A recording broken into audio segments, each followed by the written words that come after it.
महाराज यहाँ शक्तिपीठ पार्वती जी हैं और राजा जनक जी के कुल देवी हैं। उनके राज्य में हमारी माँ या बहन के रूप में माँ सीता जी पैदा इसलिए, और महाराज जनक जी की पुत्री बन के वहाँ जनकपुर से यहाँ आकर के फूल लेके मालिन के साथ माता अपने कुल देवी को डेली पूजा करती थी। पूजा करते करते 6 वर्ष बीतने के बाद यहाँ इस फुलवारी में क्या कहते हैं, नारद जी आए और माँ सीता जी से कहें कि हे सीते, अब तुम्हारी पूजा पूर्ण होने जा रहा है, इसमें जो राजकुमार आएगा वही तुम्हारा वर होगा। सीता जी सुनते हुए उनको 12 वर्ष तक की पूजा की ठीक थी।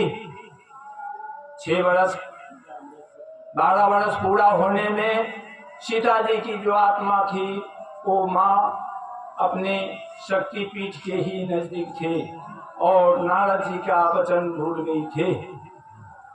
जब भगवान प्रभु श्री रामचंद्र जी 12 वर्ष के बाद इस फुलवारी में आए अपने गुरु जी की आज्ञा लेके, उस रोज सीता जी राम जी से पहले अपनी माँ की गोद में पहुंची थी और वहां जब पूजा करने का समय हुआ तब यहाँ भगवान रामचंद्र जी फुलवारी में आए और अपने गुरु महाराज की आज्ञा से फूल लेके तोड़ने लगे।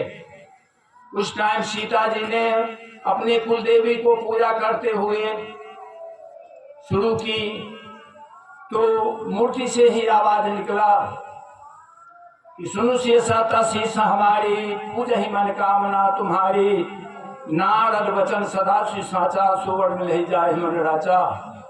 इतना आवाज सुनने के बाद माता जी को खुशहाली से जो माला डाल रही थी वो नीचे खसक गई और ध्यान में आया कि जो नारद जी बोले हुए थे वो वचन आज पूरा होने जा रहा है। तब तक में एक सियानी सखी यहाँ से संवाद लेकर वहाँ पहुंची और कहा कि आज तो बहुत अच्छा दिन है, क्योंकि हमारे फुलवारी में 2 राजकुमार आए हैं, इतना सुंदर इतना स्वभाव के हैं जो संसार में ऐसा सुंदर है ही नहीं।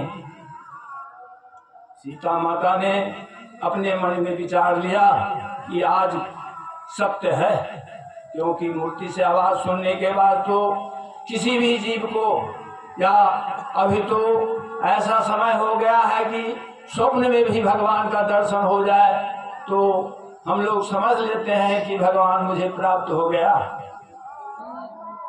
इसलिए सीता जी ने जान गई कि आज कुछ और बात है।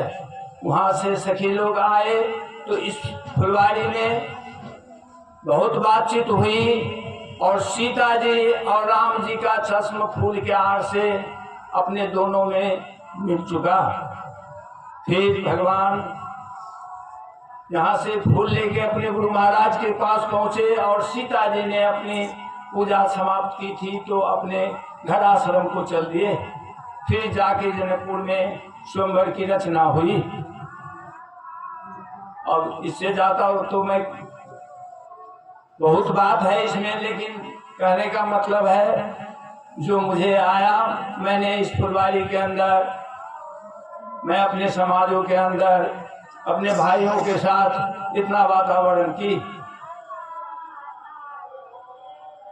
4 पंक्ति सुना।